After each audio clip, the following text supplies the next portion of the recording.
Sufi wisdom, Ibn Arabi's cosmic map to inner peace, science meets spirituality. Imagine a man who, 800 years ago, mapped the human psyche with such precision that modern neuroscience is only now catching up. His name was Ibn Arabi, the greatest master. He saw the universe as a mirror and the human heart as its reflection. And he taught one simple truth: polish the mirror with dieker, and you will see infinite peace. Watch this story till the end. It may change the way you see yourself forever. In the heart of Andalusia, during a golden era when scholars, poets, and seekers of truth walked side by side, there lived a man whose name would echo across centuries: Muhyiddin ibn Arabi. People called him Sheikh al-Akbar, the greatest master, not because he conquered lands or amassed wealth, but because he mapped the deepest, most hidden territory of all, the human soul. One evening, as the orange glow of the setting sun bled into the sky of Murcia, young Ibn Arabi sat by the riverbank. He gazed at the rippling water and whispered verses from the Quran.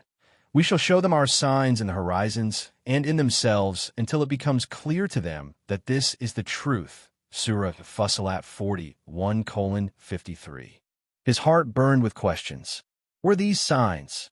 Where do the horizons end? And how does one find peace within the storm of the human psyche? His restless search led him across deserts and seas. He wandered through the marketplaces of Seville, the mosques of Cairo, and the mystic lodges of Damascus. He learned from saints and debated with philosophers. Yet, he always returned to one truth: the real battle was inside. The outer world, he wrote, is but a reflection of the inner world. Whoever knows himself knows his Lord.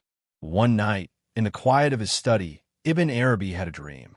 He saw the universe not as scattered fragments, but as a single, vast ocean of light. Stars swirled like particles of dust, galaxies rotated like whirling dervishes, and every human heart was a mirror reflecting that divine light. He awoke trembling.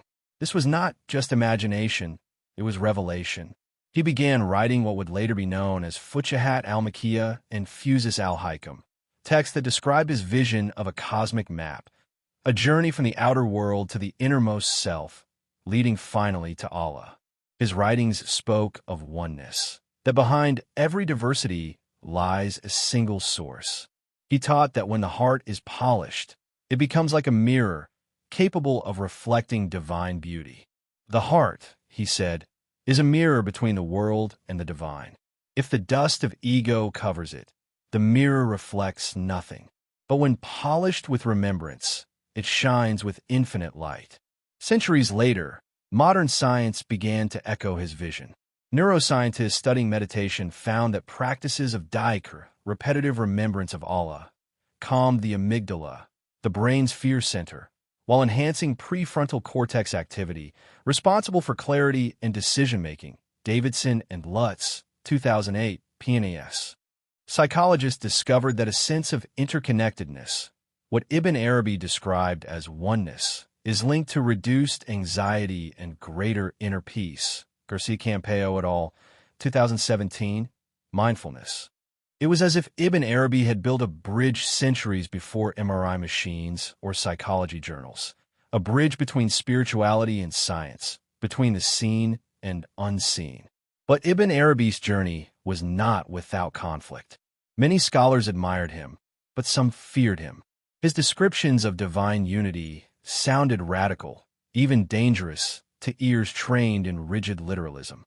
They accused him of blurring boundaries between creator and creation. Yet Ibn Arabi stood firm.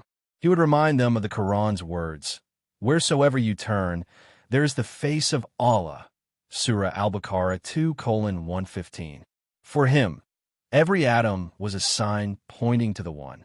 One story tells of a young man who came to Ibn Arabi in despair. His life was collapsing, business failed, family ties broke, his mind filled with anxiety.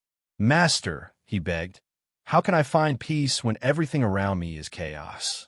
Ibn Arabi looked at him with calm eyes and said, "The world is a mirror. If you see it shattered, look at your own heart. Clean the dust, polish it with dike, and you will see that nothing was ever broken." The young man took his advice. He began repeating La ilaha illallah day and night, breathing it into his soul. Slowly, his anxiety lessened. He began to see difficulties not as punishments, but as signs pointing him back to Allah. Within months, his heart became lighter, his relationships healed, and he found a peace deeper than wealth could give. This was Ibn Arabi's cosmic map, not a map of stars, but of the human psyche.